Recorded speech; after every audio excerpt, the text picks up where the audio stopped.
నమస్తే. శ్రీ గురుభ్యో నమః. శ్రీమాత్రే నమః. ఆదిత్యాయ చ సోమాయ మంగళాయ బుధాయ గురు శుక్ర శనిభ్యే రాహవే కేతవే నమః. పంచగ్రహ కూటమి ఇది ప్రస్తుతం మనం ఎక్కడ విన్నా, ఎక్కడ మనం చూస్తున్నా ఈ మాట వినబడుతూ ఉంది. పంచగ్రహ కూటమి అంటే ఏంటి? 5 గ్రహాలు ఒక చోట ఉండడం. మరి ఈ 5 గ్రహాలు ఎప్పుడు లేవా? ఎందుకు సందేహాలు? ఎందుకు ఇంతమంది ఇన్ని రకాలుగా చెప్తున్నారు? ఇది ఆలోచిస్తే పంచగ్రహ కూటమి అనేది ఎప్పుడూ వస్తూనే ఉంటుంది. ఎక్కడైతే ఎప్పుడైతే ఏదో ఒక రాశిలో 5 గ్రహాలు, ఎందుకంటే చంద్రుడు రెగ్యులర్గా 2.5 రోజులకు ఒకసారి మారుతూ ఉంటాడు కాబట్టి ఎక్కడో ఒక చోట ఈ 5 గ్రహాలు కలవడం అనేది కనిపిస్తుంది. అంతకుముందు మనం మకర రాశిలో కూడా చూసాం.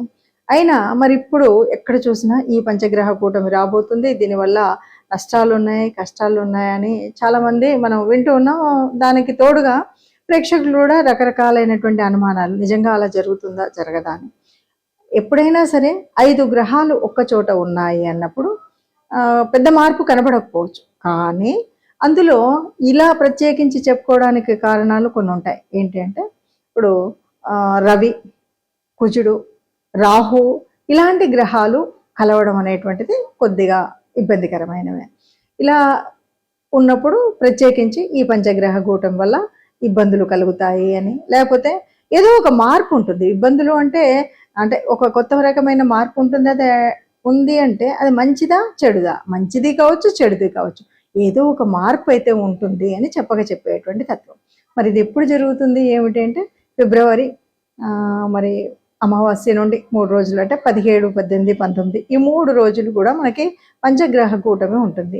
ఈ పంచగ్రహం 3 రోజులే ఉంటుంది కదా, తర్వాత ఉండదు కదా అంటే, ఈ 3 రోజుల తర్వాత వచ్చేటువంటి కాలంలో కూడా ఈ గ్రహం ఒక చోట ఉన్నందువల్ల వచ్చేటువంటి ఫలితాలు చాలా ఉంటాయి.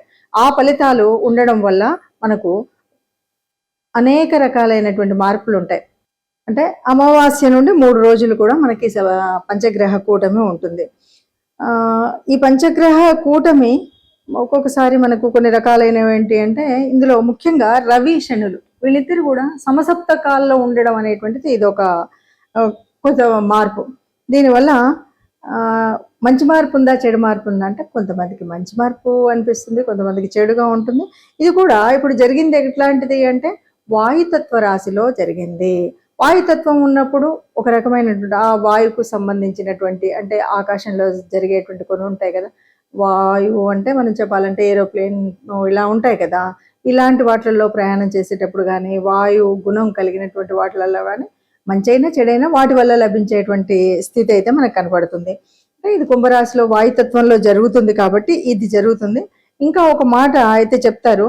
ఎందుకు అంటే, ఇక్కడ మనకు ఉన్నటువంటి పంచగ్రహాలు ఏమిటి అంటే, మనకి రవి ఉన్నాడు, రాహు ఉన్నాడు, తర్వాత కుజుడు ఉన్నాడు. అంటే ఇవి కుజుడు, రవి, రాహు ఇవి కొంచెం మనకు ఇబ్బంది కలిగించేటువంటివి అని మనం చెప్పేటువంటివి. అలాగే ఇక్కడ మనకు ఈ రాశుల వల్ల రవి రాహులు ఉన్నాడు అంటే ఒక పితృదోషం కలుగుతుంది. ఇవి మనకు చెప్తున్నటువంటి మాటలు. ఇవన్నీ కూడా మనం ఇప్పుడని కాదు, ధర్మసింధు అలాంటి గ్రంథాల్లో కనుక చూసినట్టయితే మనకు కనిపించేటువంటిది ఏంటంటే, ఎక్కడైనా సరే ఈ గ్రహాలు ఒక చోట ఉన్నప్పుడు వచ్చేటువంటి ఇబ్బంది ఏమిటి అనేది మనకు తెలుస్తుంది. సరే, ఇది ఏది ఏమైనా ఇది ఒకేసారి ఒకే చోట ఒకేలాగా ఉంటుందా? ఇది అన్ని రాశులకు, 12 రాశులకు ఒకేలాగా ఉంటుందా అంటే, ఇది ఒక్కొక్క రాశికి ఒక్కొక్క లాగా కనిపిస్తుంది. అందులో కొన్ని బాగా మంచిగా అనిపించేవి ఉండొచ్చు, అంటే చాలా బాగుంది ఈ టైంలో మాకు అనేలాగా ఉండొచ్చు. కొంతమందికి యథావిధిగా ఉంది, ఇంతకుముందు ఎలా ఉందో ఇప్పుడు ఇలాగే ఉంది అనిపించవచ్చు. మరికొంతమందికి చాలా కష్టతరంగా, క్లిష్టతరంగా ఉంది అన్నట్టుగా ఉండొచ్చు. మరి ఈ తేడాలు ఎలా ఉన్నాయి, ఎవరికి ఎలా ఉంటాయో ఒక్కొక్క రాశికి మనం, అంటే 12 రాశుల వరకు ఎలా ఉన్నాయో చూద్దాం. కన్యా రాశి వారికి ఈ పంచగ్రహ కూటం వల్ల ఎలా ఉంది అంటే, ఈ పంచగ్రహ కూటమి ఎక్కడ జరుగుతుంది? మనకి కుంభరాశిలో జరుగుతుంది. కుంభరాశి కన్యరాశి వారికి ఎన్నో స్థానం అవుతుంది? 6వ స్థానం అవుతుంది. 6వం ఏం చెప్తుంది అంటే, శత్రు, రోగ, రుణ ఇవి కదా మనకు చెప్పేటువంటిది. అయితే మరి ఇప్పుడు వీళ్ళకి ఎలా ఉంది దీనివల్ల అంటే, చెప్పాలంటే బంపర్ ఆఫర్ వీళ్ళకే అండి. చక్కగా అన్నింటిలో లాభం. అంటే ఇప్పటి వరకు శత్రువులు ఏదన్నా నష్టం చేయాలంటే వీళ్ళకి లాభమే కలుగుతుంది. శత్రువులు ఏదో చేయబోవాలి అనుకుంటే ఆ శత్రువులు మిత్రులు అవుతారు, లేదంటే శత్రుత్వం వల్ల కూడా కొన్ని లాభాలు కలిగేటువంటి అవకాశం ఉంటుంది. అలాగే ఆరోగ్యరీత్యా ఏ రకమైనటువంటి రోగాలు లేకుండా ఉన్న రోగాలు కూడా తగ్గేటువంటి అవకాశం ఉంటుంది. ఇక రుణాలు అంటే మనకున్నటువంటి రుణాలను తీర్చేటువంటి అవకాశం ఉంటుంది, లేదా మనకేదైనా అవసరం ఉండి కొత్త రుణాలు తీసుకోవాలంటే దొరికేటువంటి అవకాశం ఉంటుంది.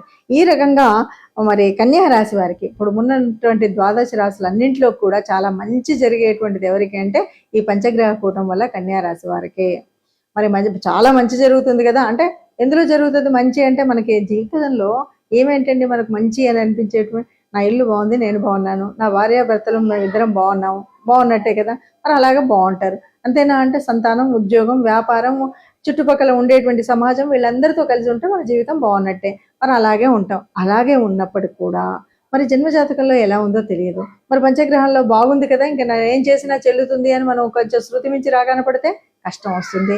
మరి అలాంటివి కూడా రాకుండా మనం మన జాగ్రత్తలో మనం ఉండాలంటే ఏం చేయాలి? మన జాగ్రత్తలో మనం ఉండాలి అంటే తప్పనిసరిగా మీ ఇష్టదేవత ఆరాధన చేయడం మాత్రం మర్చిపోకుండా ఉండాలి. అలా చేసినప్పుడు ఎప్పటికప్పుడు మనల్ని కంట్రోల్ చేసేటువంటి ఆ భగవంతుడి పైనుండి మనల్ని యథాస్థానంలో ఉంచుతాడు. దానివల్ల జరిగేటువంటి లాభాలు చక్కగా జరుగుతాయి, పొందేటువంటి ఉపయోగాలు పొందుతారు. ఈ పంచగ్రహ కూటమి మంచి చేస్తుంది తప్ప ఏ రకమైన చెడు వీరికి చెయ్యదు. ఎవరికి? కన్యా రాశి వారికి. మరి ఇలా ఉన్నప్పుడు ఏదైనా కష్టం అనిపిస్తుందా, నష్టం అనిపిస్తుందా అంటే సహజంగానే మనకు జన్మ జాతకంలో ఉన్నటువంటి గ్రహాల తీరు వేరున్నప్పుడు ఒకే చోట ఇలాగా కూటమిగా ఇన్ని గ్రహాలు ఉన్నప్పుడు ఉండేటువంటి తేడా ప్రతి చోట ఉంటుంది. అది జన్మలో ఉందా, సప్తమంలో ఉందా, అష్టమంలో ఉందా, షష్టమంలో ఉన్నదాన్ని బట్టి కొన్ని మార్పులు ఉండొచ్చు. ఇవి ఇలా ఇప్పుడున్నటువంటి గోచార రీత్యా ఇలా కనబడుతున్నప్పటికీ మన జన్మ గోచారంలో జన్మ జాతకంలో చక్కగా ఉన్నట్టయితే ఈ ఇబ్బంది ఏమీ కనిపించకపోవచ్చు. ఏది ఏమైనా మనం ఎందుకు చెప్పుకోవడం అంటే ముందు జాగ్రత్త కోసం చెప్పుకోవడం. అంటే ఈ సమయాల్లో ప్రయాణాలు చేయకుండా ఉండడం కోసం కానీ, లేదా పరిస్థితి ఇలా ఉంది కాబట్టి అనుకోకుండా వచ్చేటువంటి కష్టాలను తట్టుకోవడం కోసం, ఆర్థికంగా కానీ ఆరోగ్య రీత్యా కానీ వచ్చేటువంటి నష్టాలు అవి రాకుండా ఉండడం కోసం చేసేటువంటి ఫలితాన్ని మనం పొందేటువంటి ఫలితం కోసం చేసేటువంటి ప్రయత్నమే ముందుగా చెప్పుకోవడం. సరే, ఇప్పుడు మరి ఏ గ్రహానికైనా ఏ రాశి వారికైనా ఏదైనా సరే మనకు కొంత ఉపశమనం అయితే ఉండాలి కదా. ఏ రకంగా ఉన్నా సరే మరి ఇలాంటి పరిస్థితుల్లో మనం తట్టుకొని గట్టిగా నిలబడాలి అంటే నిబ్బరం కావాలి. ముఖ్యంగా ఇక్కడ వాయుతత్వ రాశిలో జరుగుతున్నటువంటిది అంటే మనకి ఇక్కడ ఏ రకమైనటువంటి దానికైనా మనం చేయాల్సినటువంటిది ఆరోగ్య రీత్యా తీసుకోవాల్సినటువంటి జాగ్రత్తల్లో చక్కగా అంటే యోగాలో మనం ఏదైతే ఉచ్ఛ్వాస నిశ్వాసాల ద్వారా అంటే గాలిని మనం తీసుకొని వదలడం అనేటువంటిది వాయుతత్వానికి సంబంధించినటువంటిది. దీనివల్ల ఆరోగ్యాన్ని సరిగ్గా నిలుపుకోవడానికి బాగుంటుంది అని చెప్పడం అనమాట. అంటే ఎవరైనా సరే బాగా మీ యోగా ఆసనాలు ఇవి చేసుకున్నట్టయితే చక్కగా ఉంటుంది. ఇంతేనా మరి అంటే మనం శారీరకంగా దీని గురించి చేసుకుంటున్నాం, కానీ గ్రహాలు అనుకూలించలేదు కాబట్టి ఆ దైవానుగ్రహము కావాలి, గ్రహాల యొక్క అనుకూలత కూడా కావాలి. కాబట్టి తప్పనిసరిగా ఈ 3 నెలలు ఏ రాశి వారైనా వీలైనప్పుడల్లా మనం నవగ్రహ మండపానికి వెళ్ళడం అనేటువంటిది కనుక చేసినట్టయితే ఇబ్బంది లేకుండా ఉంటుంది. నవగ్రహ మండపానికి వెళ్ళడం, నవగ్రహాల చుట్టూ ప్రదక్షిణ చేయడం, ఇలా చేయడం. అలా కాదు, ఈ మధ్య కాలంలో మనకి ఏదైనా పండుగ వచ్చినప్పుడు శివరాత్రి వస్తుంది, లేదు శివరాత్రి దాటిపోయింది, ఈ మాసం అంతా ఉంది అనుకున్నప్పుడు కూడా అంటే ఈ మాసంలో మనం ఎప్పుడైనా ఆరాధించవచ్చు. కాబట్టి మనం చేయాల్సింది ఏమిటి అంటే ఏదైనా సరే దానం, ధర్మం.